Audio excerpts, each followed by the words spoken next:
된장국 냄새가 부엌 가득 퍼져 있었습니다. 김이 피어오르는 국솥 옆에 선 이정순 씨는 국자를 천천히 저었습니다.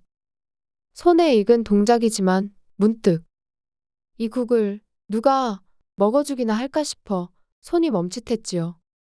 그 순간 아! 된장국 냄새! 아침부터 짜증나게 진짜!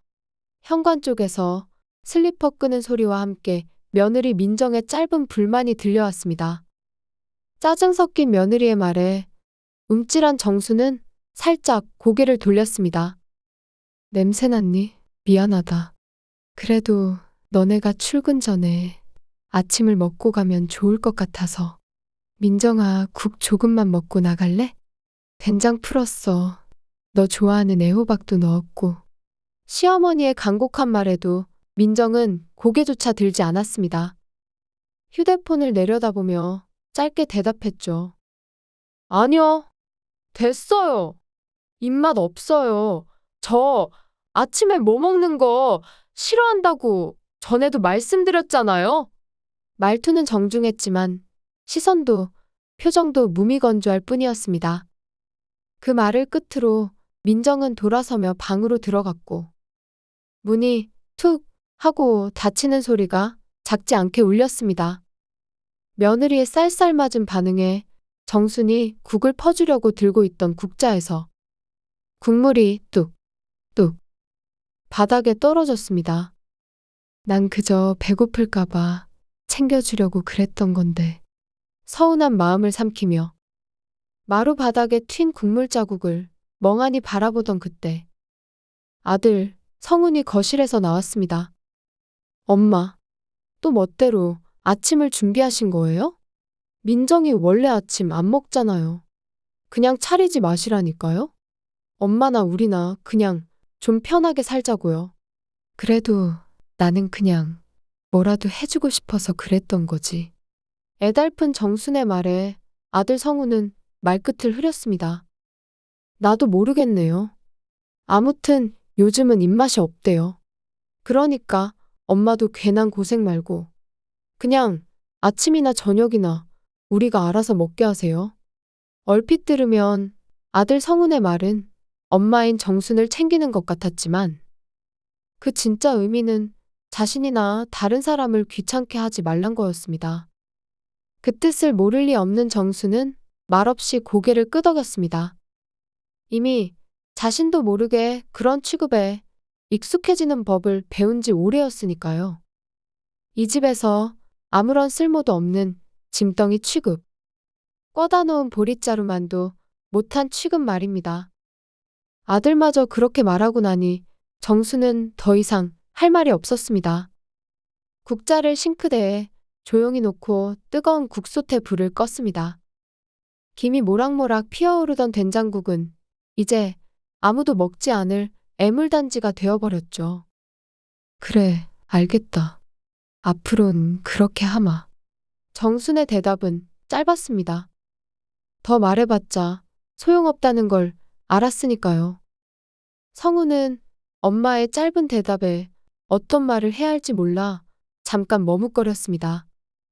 저기, 엄마 그런 뜻이 아니라. 그러나 정수는 고개를 저었습니다. 괜찮다, 성훈아. 엄마가 생각이 짧았어. 이제 제대로 알아먹었다. 너네가 나한테 뭘 원하는지 말이야. 그 말을 끝으로 정수는 부엌을 등졌습니다. 성우는 잠깐 망설이다가 결국 아무 말 없이 방으로 들어갔죠. 아들의 뒷모습에서는 자기 엄마를 위로하려는 마음보다는 그냥 어떤 일에든 엮이고 싶지 않다는 기색이 역력했습니다. 정수는 거실 소파에 앉아 텅 빈 집을 바라보았습니다. 조금 전까지 김이 피어나던 부엌도 이제는 쓸쓸하기만 했습니다. 시계 소리만 똑똑 또박또박 고요한 집 안을 채웠죠. 얼마나 앉아 있었을까요? 민정이 방에서 나와 출근 준비를 마치고 있었습니다. 화장을 예쁘게 하고 깔끔한 정장을 입은 며느리의 모습은 언제나처럼 단정했습니다. 어머니, 저희 출근해요. 민정의 인사는 형식적이었습니다. 시선은 한 번도 시어머니와 마주치지 않았죠. 그래, 조심해서 다녀와라. 정순도 마찬가지로 형식적인 대답을 했습니다. 성훈이 현관에서 구두를 신으며 엄마, 저희 오늘 늦을 것 같으니까 저녁은 알아서 먼저 챙겨 드세요. 괜히 저희 기다리시지 말고요. 그래? 무슨 약속이라도 있는 거니? 민정이랑 회사 사람들이랑 저녁 먹기로 했거든요. 그 말에 정순의 손이 무릎 위에서 멈췄습니다. 아, 그래? 그럼 대충 몇 시쯤 집에 오는 건지. 모르겠어요. 일단 기다리지 말고 알아서 드시고 계세요. 민정이 차단하듯 말했습니다. 늦을 것 같으면 먼저 연락드릴게요. 저희 걱정 말고 어머니 편하게 드세요. 현관문이 열리고 닫히는 소리. 이제 정말로 혼자였습니다. 정수는 한참을 그 자리에 앉아 있었습니다. 뭘 해야 할지 막상 혼자 남으니 모르겠더군요. 예전에는 이 시간이면 빨래를 널거나 청소를 하거나 바쁘게 움직였는데 지금은 왠지 그럴 기운도 나지 않았습니다. 어차피 내가 뭘 하든 쓸데없는 짓으로만 보일 텐데 그런 생각이 자꾸만 머릿속을 맴돌았죠. 그래도 가만히 앉아만 있을 수는 없어서 정수는 일어나 부엌으로 향했습니다. 아직 식지 않은 된장국이 홀로 남아 있었습니다. 정수는 작은 그릇에 국을 조금 퍼담고 혼자서 조용히 마셨습니다. 목소리 하나 없는 집에서 국 넘어가는 소리만 유독 크게 들렸습니다. 이렇게나 맛있는데 다들 왜 이렇게 싫어하는 건지. 사실 정순도 알고 있었습니다. 국의 맛이 문제가 아니라는 것을요. 진짜 문제는 자신을 이제는 짐덩이로만 보고 쓸모없는 노인으로만 보는 아들과 며느리의 관점 문제라는 것을 알고 있었지만 차마 인간으로서 엄마로서 자식에게 버림받기 직전이라는 사실을 인정할 수 없었습니다. 혼잣말이었습니다. 누구에게 들려줄 사람도 없는. 그때 벨이 울렸습니다. 정수는 급히 일어나 현관으로 갔죠. 혹시 성훈이나 민정이 뭔가 깜빡하고 돌아온 건 아닐까 싶어서요. 하지만 문을 열어보니 택배 기사분이었습니다. 민정님 택배 왔습니다. 여기 사인해 주세요. 민정이 주문한 택배였습니다. 정수는 사인을 하고 택배를 받았습니다. 제법 무거운 상자였죠. 민정의 방 앞에 택배를 놓고 정수는 다시 거실로 돌아왔습니다. 그러고 보니 언제부터인가 이 집에 오는 모든 택배는 민정의 이름으로 오고 있었습니다. 생활용품도, 음식도, 심지어 정순이 쓸 물건들도요. 문제는 이 집의 소유자는 민정이 아니었다는 거였죠. 이 집은 이정순 씨의 것이었습니다.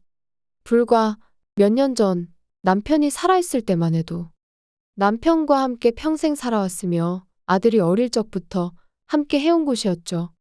그랬기에 이 집의 안방마님은 정순이었지만 어느새부터인가 민정이 모든 것을 통제하고 주인처럼 행동하고 있었습니다.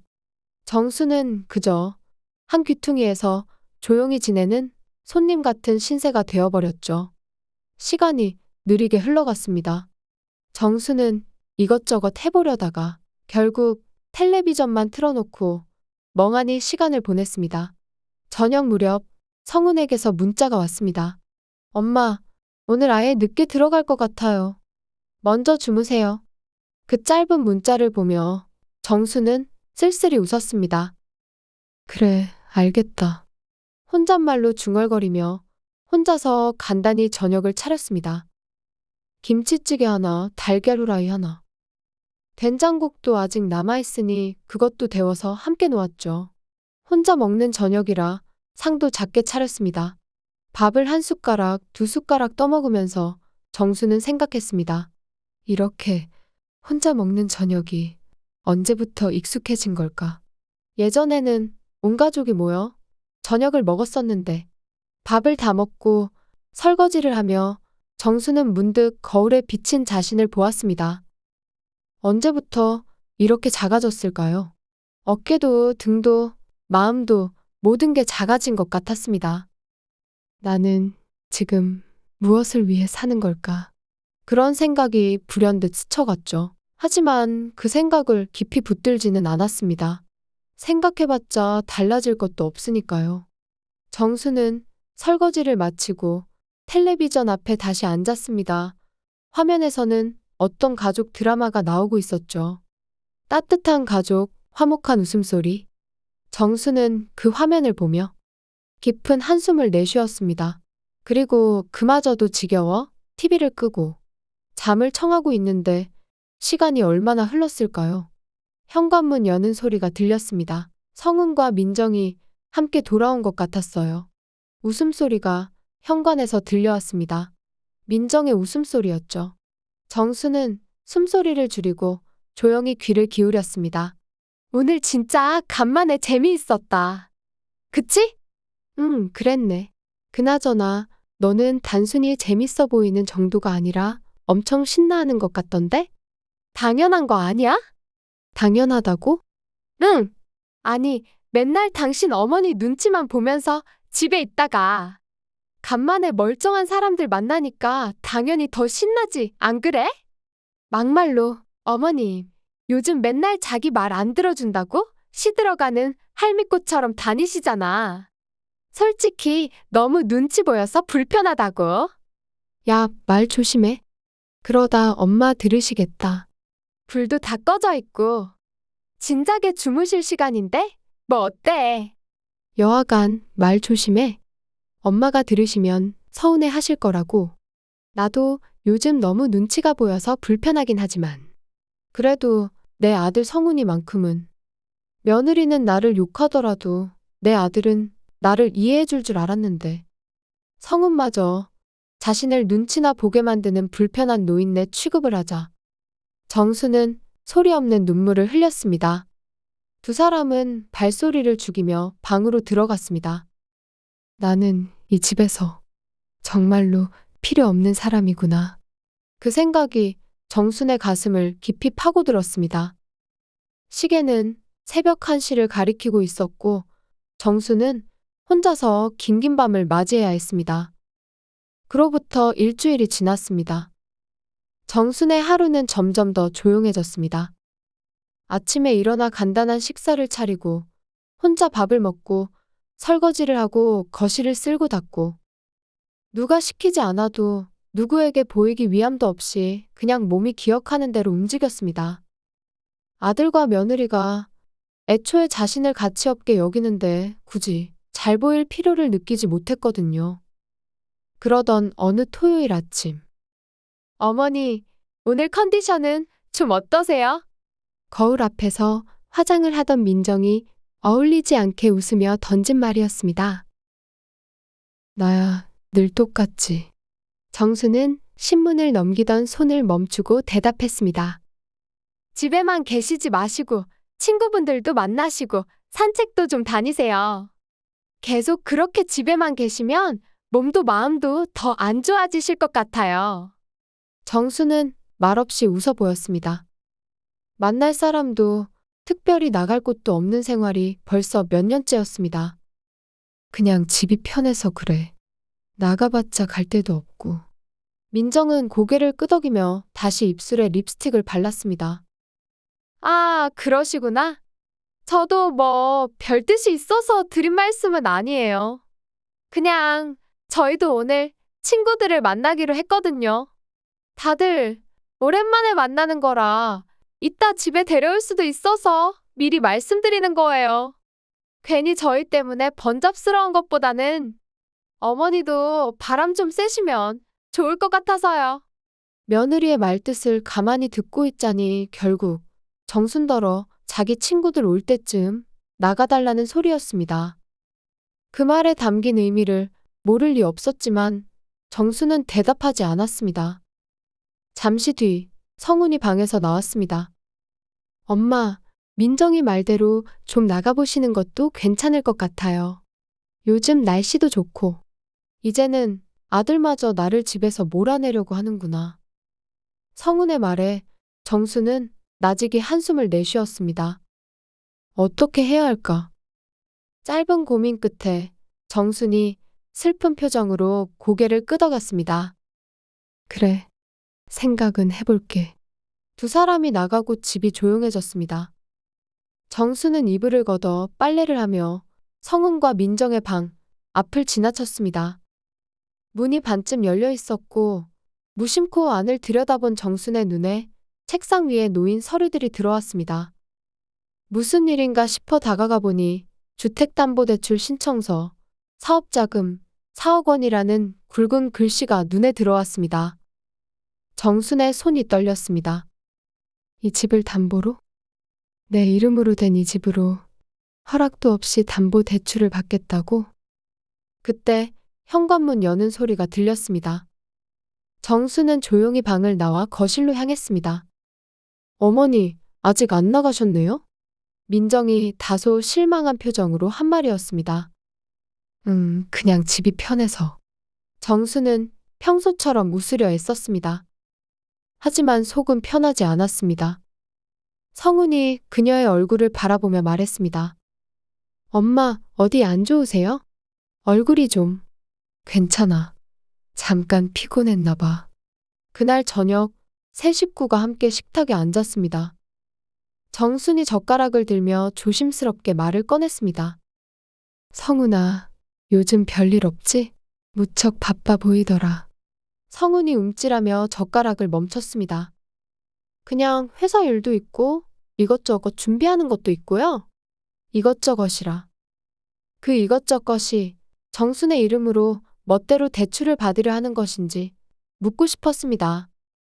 하지만 정수는 본디 말재주가 있는 편이 아니라서 대체 뭘 어떻게 말을 해야 할지 감조차 오지 않았습니다. 그런데 갑자기 그건 왜 물어보시는 거예요? 엄마? 그게. 그러니까. 아들의 역질문에 정수는 무어라 답을 해야 할지 순간 눈앞이 캄캄했습니다. 고민에 고민을 더하니 입만 더 무거워질 뿐이었죠. 그러다 보니 말실수가 생겼습니다. 아니, 그냥 요즘 계획 없이 무턱대고 대출을 받는 사람도 있다고 해서 혹시나 너네도 갑자기 돈이 필요하면 나쁜 생각을 할 수도 있으니까. 말을 하고 나서도 정수는 자신이 왜 그런 말을 하는 건지 한탄스러웠습니다. 그때 눈치 빠른 며느리 민정이 눈을 반짝이더니 미묘하게 끼어들었습니다. 어머니, 혹시 저희 방에서 뭘 보신 걸까요? 역시 눈치를 채고 말았구나. 정수는 잠시 머뭇거렸지만 이내 고개를 끄덕였습니다. 그냥 청소하다가 우연히 대출 서류 같은 게 있길래 일부러 본 건 아니었어. 하지만 좀 놀라긴 했다. 내 이름으로 된 내 집을 담보로 멋대로 대출을 받을 생각을 하다니. 적어도 나한테 부탁을 하려면 미리 말을 해야 하는 게 도리 아니니? 말을 하면서 정수는 며느리가 그래도 자신에게 사과를 할 줄 알았습니다. 죄송하다고 어머니 몰래 하려고 한 건 아니었다던가 그런 식으로요. 하지만 민정의 반응은 정반대였습니다. 오히려 목소리를 더 높이고 눈가를 부라리더군요. 어머니, 저희 방에 멋대로 들어오신 거예요? 아니, 그게 아니라? 아, 정말? 정말 너무하시네요. 이래서요. 저희 사생활이란 게 있기는 한 건지. 정순의 미간이 찌푸려졌습니다. 말이 좀 이상하구나. 내가 언제 너네 사생활을 침범한 적이 있었니? 있었죠. 뭐라고? 언제? 내가 언제 너네 사생활을 침범했는데? 맨날 어머니 마음대로 하시잖아요. 이 집이 어머님 명의라는 이유로 저희한테 아침밥 강요하시고 먹고 싶지 않은 저녁밥도 꼭 집에 와서 먹으라고 은근히 눈치 주시고 안 먹으면 또 실망하시고 저도 힘들어요. 며느리 민정의 말에 순간 식탁에 정적이 흘렀습니다. 아무리 그동안 잠자코 참아왔던 정순이라도 이번에는 그러기 힘들었습니다. 내가 왜 이런 소리를 들으면서 아들하고 며느리 눈치를 봐야 하는 거지? 이 집은 내 집이잖아.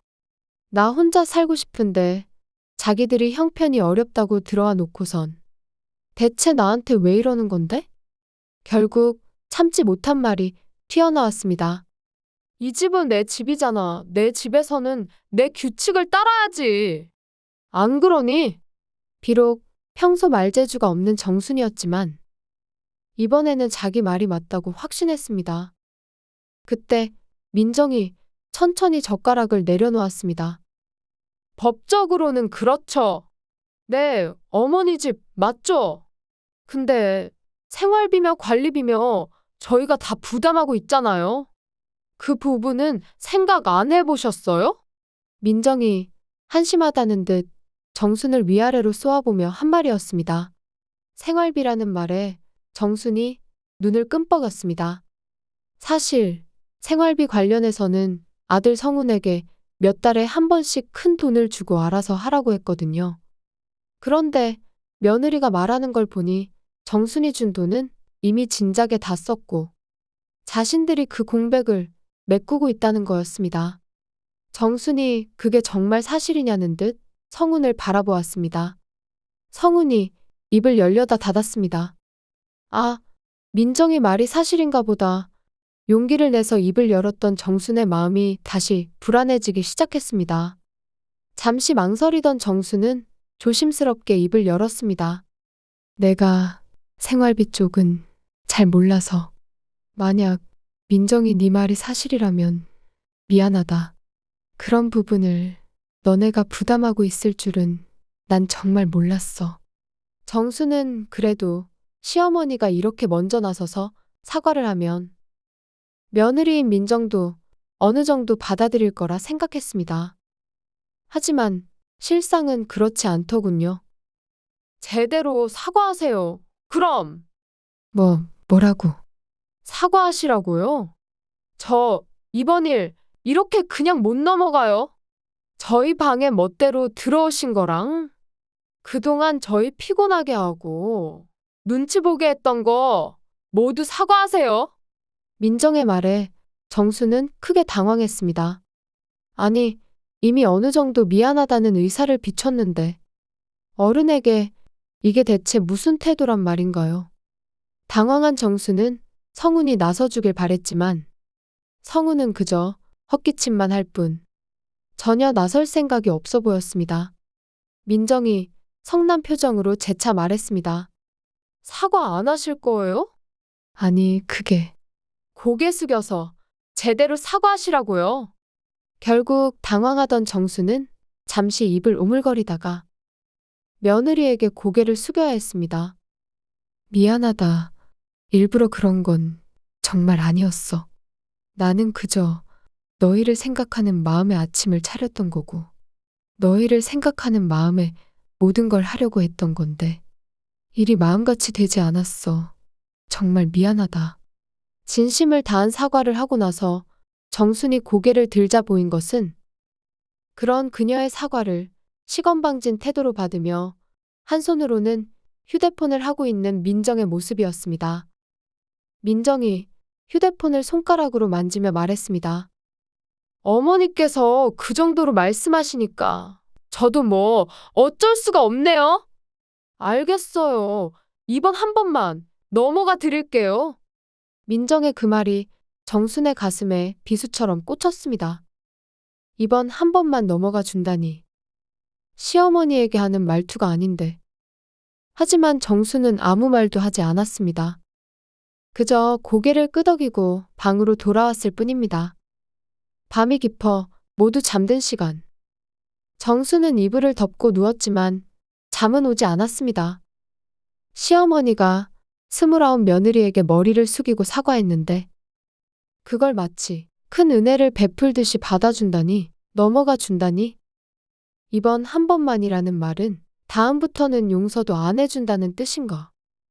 서러움이 복받쳐 올라왔습니다. 정수는 이불을 끌어당겨 얼굴을 가렸습니다. 평생을 살면서 이렇게 굴욕적인 순간이 있었던가. 다른 누구도 아닌 며느리에게 이런 대접을 받는 날이 올 줄이야. 눈물이 베개를 적셨습니다. 그 모든 순간 중에 며느리 눈치를 보느라 한마디도 하지 않은 아들 또한 밉고 서운했습니다. 시계는 새벽 2시를 가리키고 있었습니다. 정수는 뜬 눈으로 밤을 지새우고 있었습니다. 아들 성우는 왜 나서서 말 한마디 못했을까? 내가 그렇게 보잘것없는 엄마였나? 갖가지 생각들이 머릿속을 맴돌았습니다. 새벽 5시쯤 정수는 아직도 잠들지 못했습니다. 그때 거실에서 희미한 소리가 들려왔습니다. 부스럭거리는 소리, 누군가 움직이는 소리? 혹시 도둑인가 싶어 정수는 벌떡 일어났습니다. 문을 살짝 열어 밖을 내다보니 거실 불이 환하게 켜져 있었습니다. 무슨 소리지? 정수는 조심스레 방에서 나왔습니다. 거실에는 민정이 혼자서 무언가를 열심히 하고 있었습니다. 벽에는 알록달록한 풍선들이 붙여져 있었고 테이블 위에는 케이크와 음료수 병들이 놓여 있었습니다. 민정은 천장에 꽃 모양 장식을 붙이고 있었죠. 무슨 일이니? 정순이 물었습니다. 민정은 태연한 얼굴로 뒤를 돌아보았습니다. 아, 어머니. 일어나셨어요? 준비할 게 많아서 일찍 시작했어요. 준비라고? 뭘? 정수는 거실 가득한 장식품들을 바라보았습니다. 민정은 정순을 슬쩍 쳐다보더니 말했습니다. 파티 준비요? 오늘 여기서 제 친구 생일 파티를 하기로 했거든요. 여기? 내 집에서? 정수는 당황한 목소리로 물었습니다. 처음 듣는 얘기였습니다. 갑자기 집에서 파티라니요. 이 와중에 어머니 집이라는 걸 또 강조하시네요. 민정이 인상을 찌푸렸습니다. 서운하게? 정수는 눈을 깜빡였습니다. 뭐라고? 서운하다고 했어요. 그리고 맞아요. 어머니 집에서 파티하려고요. 민정이 한 말이었습니다. 오늘 제 가장 친한 친구 생일이라서 특별히 준비하는 거예요. 다들 우리 집이 넓고 좋다고 하니까 여기서 하자고 하더라고요. 아니, 그럼 여기서 생일 파티를 하면 나는 어디에 있으라고? 정순이 물었습니다. 목소리가 떨렸습니다. 머릿속에서 불안한 생각이 요동쳤습니다. 설마 며느리가 자신의 불안한 예감만큼 무례한 존재가 아니길 바랬습니다. 하지만 글쎄요. 민정이 어깨를 으쓱했습니다. 잠깐 나가 계시던지 아니면 안방에 가만히 들어가 계시면 안 될까요? 매일 이러는 것도 아니고 그냥 딱 하루만이잖아요. 어제 어머니가 잘못하신 것도 있고요. 내가 어제 잘못을 했다고? 벌써 잊으신 거예요?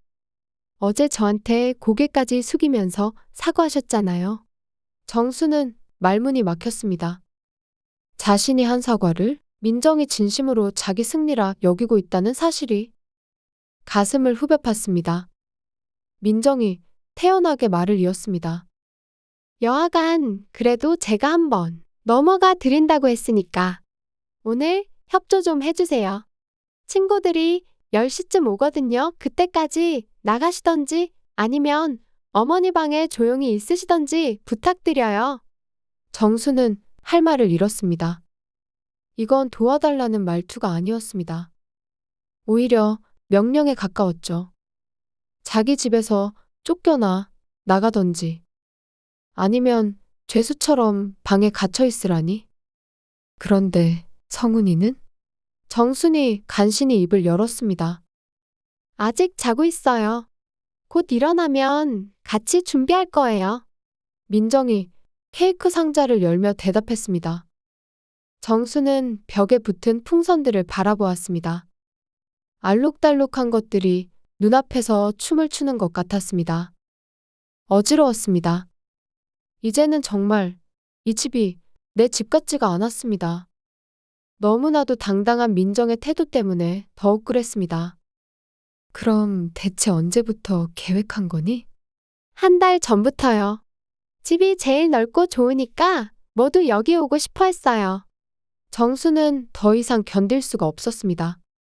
한 달이나 전부터 계획했으면서 나에게 허락맡을 고려조차 하지 않았구나. 왜 그랬을까? 아, 민정이에게, 내 며느리에게 나는 그저 그런 존재구나. 허락 따위는 맡을 필요 없는 하찮은 존재. 화가 치밀어 올랐지만 정수는 아무 말도 하지 않았습니다. 그저 고개를 돌려 조용히 방으로 돌아갔습니다. 문을 닫고 침대에 앉았습니다. 가슴이 너무 아팠습니다. 이제는 집주인도 뭣도 아닌 것 같은 기분. 초대받지 못한 손님이 된 기분. 아니, 손님보다도 못한 취급, 쓸모없는 짐덩이 취급. 정수는 손끝이 떨리는 것을 느꼈습니다. 이 집에서 더는 살 수 없을 것 같았습니다. 이제 무엇을 어떻게 해야 할지 깊은 한숨만 나왔습니다. 방 안에 혼자 앉아 거실에서 들려오는 민정의 부산한 소리를 듣고 있자니 이제는 분노가 차곡차곡 쌓이기 시작했습니다. 더는 슬프지 않았습니다. 그저 화가 났습니다. 우리 왔어. 민정아, 잘 지냈어? 시간이 얼마나 지났을까 바깥이 소란스러워졌습니다. 민정의 친구들이 온 것이었죠. 야, 너네 집 좋다. 진짜 부럽다, 야. 부럽기는 뭘. 어차피 우리 시어머니 집인데. 아, 맞다. 그랬지. 그런데 너네 시어머님은 어디 계셔? 나가셨어? 아니, 저기 안방에 계셔. 그래? 그럼 인사라도 드려야 하나? 인사는 무슨. 그냥 내버려둬. 민정이의 말에 정수는 가슴이 아팠습니다. 며느리가 정말 나를 사람으로 보기는 하는 걸까? 하지만 그게 끝이 아니었습니다. 생일 파티 분위기가 바깥에서 무르익을수록 며느리와 친구들은 술도 마시며 노래까지 불러대었고 그럴수록 정수는 더더욱 고립되는 것 같았습니다. 그때 민정의 친구 중 하나가 잔뜩 취해 고함을 지르듯 말했습니다. 아니 그런데 너 불편하지 않아? 뭐가? 시어머니네 집에 빌부터 사는 거 말이야. 나 같으면 진짜 숨도 쉬기 힘들어. 일부러 민정을 자극하듯 하는 말 같았습니다. 그리고 그것에 민정도 자존심이 상했는지 목소리를 높였습니다. 빌부터 살기는 무슨? 야, 내가 오히려 우리 어머니 돌봐드리고 있는 거야. 아, 그래? 하지만 이 집은 너네 어머니 거라며? 문서상으로만 그렇지. 우리가 당장 여기서 나가면 어머니가 어디 가서 뭘 하실 수 있을 것 같아. 몇 달 지나지도 않아서 폐지나 주우러 다니셔야 할걸? 야, 민정이 쟤 취했다. 누가 좀 말려봐. 며느리의 말에 정수는 누가 가슴을 칼로 헤집는 것만 같은 아픔을 느꼈습니다. 아, 며느리가 나를 바라보는 시선이 지금껏 저랬구나. 나는 며느리를 그래도 가족으로 생각했는데. 정작 저 아이는 나를 그저 자기한테 빌부터 사는 존재. 자기가 없으면 폐지나 주우러 다니는 노인이라고 생각하고 있었구나. 깊은 상처에 눈물이 멈추질 않았습니다. 무엇보다 슬픈 것은 바깥 생일 파티 자리에 정순의 아들 성훈도 있다는 거였습니다. 내 아들도 같은 생각을 하는 걸까? 하긴 그러니까 저런 소리를 코앞에서 듣고도 아무 말을 못하고 있는 거겠지. 울음이 다 삼키지 못할 만큼 커지자 마침내 꺽꺽대며 소리까지 나오기 시작했습니다. 그 소리를 들은 것인지 바깥이 조금은 조용해지더니 이내 하나 둘씩 집을 떠나는 소리가 들렸습니다. 한참 있다가 노크 소리가 들리더군요. 엄마, 저예요. 아들 성훈이었습니다. 대답을 하지 않으니 녀석이 먼저 안으로 들어왔습니다. 눈물 자국이 얼굴에 선명하게 남은 자기 엄마를 보고는 성훈은 한참을 아무런 말도 하지 못한 채 있다가 힘겹게 입을 열었습니다. 엄마, 성훈이 망설이다가 말을 이었습니다. 죄송해요. 죄송하다고. 아들의 말에 정순이 고개를 들었습니다. 이제 보니 아들 또한 눈물을 흘리고 있었습니다. 성훈은 정순에게 죄스럽다는 듯 차마 그녀를 끌어안지도 못한 채 자리에 서 있었습니다. 오늘 엄마가 그렇게 공개적으로 모욕을 당하는데 저는 아들이 돼서 한마디도 하지 못하고 정말 죄송해요. 녀석의 말에 정수는 더욱 눈물을 흘렸습니다. 그런데 그때 성훈이 충격적인 말을 털어놓았습니다.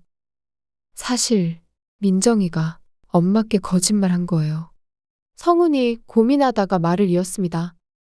저희가 엄마 생활비까지 모두 감당하고 있다는 말이요. 그건 사실이 아니에요. 저희 생활비 절반은 엄마가 주신 돈으로 처리하고 나머지 절반만 저희가 내고 있어요. 그러니까 엄마가 저희한테 빌부터 사는 게 아니에요. 오히려 월세도 내지 않고 이 집에 살고 있는 저희가 엄마 덕을 보면서 빌부터 살고 있는 거죠. 아들 성훈의 말에 정수는 크나큰 배신감을 느꼈습니다. 그걸 왜 이제야 말하는 거니? 지금껏 가만히 있다가 도대체 왜? 용기가 나질 않았어요. 엄마 편을 들었다가 또 민정이랑 싸우게 될까봐 무서웠어요. 아들의 말에 정수는 답답함과 억울함이 솟구쳤습니다. 아, 내 며느리라는 것이 이렇게나 악한 존재였구나. 이렇게나 사람을 속여먹고 뻔뻔하게 나한테 사과까지 요구하며 심지어 자기 친구들 앞에서는 당당하게 자기가 잘났다고 말하고 다니는 애였구나. 배신감이 들었습니다. 어떻게든 갚아주고 싶다는 생각만이 머리를 가득 채웠습니다. 민정이는 지금 어디 있니? 나갔어요. 제가 엄마한테 사실대로 이야기하겠다고 하니까 저한테 화를 내더라고요. 그래? 그럼 민정이 걔도 지금쯤 내가 진실을 알았다는 걸 알겠구나. 성훈이 고개를 끄덕이자 정수는 그대로 안방 옷장을 뒤지기 시작했습니다. 그 모습을 본 성훈이 당혹스럽게 물었습니다. 뭘 하시려고요, 엄마? 네 아버지가 나한테 남겨준 마지막 선물을 써보려고 한다. 마지막 선물이요? 그래. 정수는 눈을 부릅뜬 채 자리에서 일어났습니다. 찾았다. 그녀의 손에 들린 것은 꽁꽁 싸매인 통장과 도장이었습니다. 엄마, 이건. 그래, 네 아버지가 나한테 남긴 비자금이다. 비자금이라는 말에 성훈의 눈이 커졌습니다. 정수는 그런 아들에게 단호하게 말했습니다. 그동안은 내가 참았지만 이제는 나도 한계야. 정순의 복수는 즉흥적이지 않았습니다. 다른 사람들처럼 말재주가 뛰어난 것도 아니었고 지극히 평범한 여자였던 정순에게 유일한 복수 방법은 바로 며느리 민정을 방심시키는 것뿐이었죠. 민정아.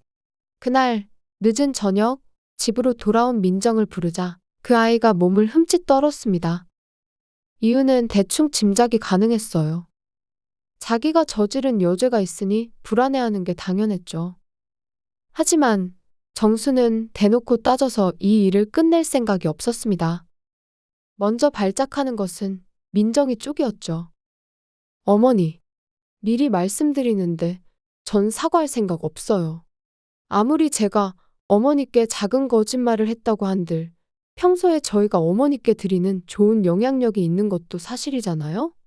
좋은 영향력이라고? 네. 다른 집 같으면 혼자 살다가 죽는 노인들도 많은데 어머니는 저희랑 같이 살면서 외롭지 않으시잖아요. 민정의 말에 정수는 너무 어이가 없어서 순간 할 말을 잊고 눈을 끔뻑였습니다. 아, 얘는 정말 몹쓸 인간이구나. 마음에 남아있던 일말의 동정심마저 사라지는 기분이었습니다. 정수는 민정의 말에 가슴이 철렁 내려앉는 것을 느꼈습니다. 이제는 더 이상 말장난에 넘어갈 생각이 없었습니다. 하지만 바로 감정을 드러내지 않고 고개를 끄덕였습니다.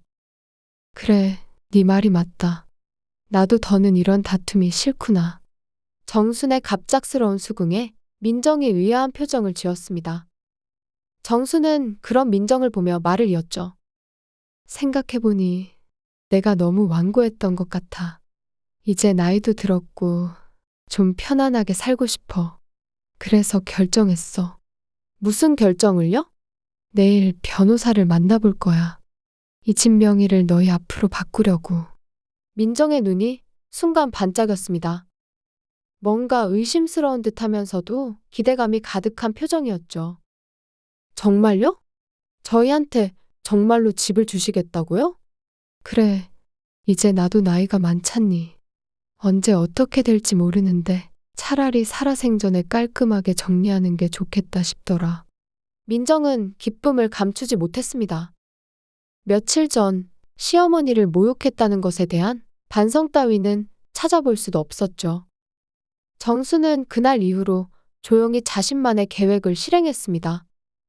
전문가들을 만나 일을 어떻게 해야 할지 논의했죠. 남편의 비자금 통장 그리고 은밀히 연락해둔 부동산 중개인과의 약속. 모든 것이 문제없이 진행되었습니다. 몇 달 후 민정과 성우는 퇴근 후 집으로 돌아왔습니다. 그러나 현관문을 열자 뭔가 달라진 것을 느꼈습니다. 집안이 너무 조용했고 시어머니의 모습이 보이지 않았습니다. 어머니? 민정이 불렀지만 대답이 없었습니다. 부엌 테이블 위에는 편지 한 장과 공식 서류 몇 장이 놓여 있었습니다. 성훈아, 민정아, 이 편지를 읽을 때쯤 나는 이미 떠났을 거야.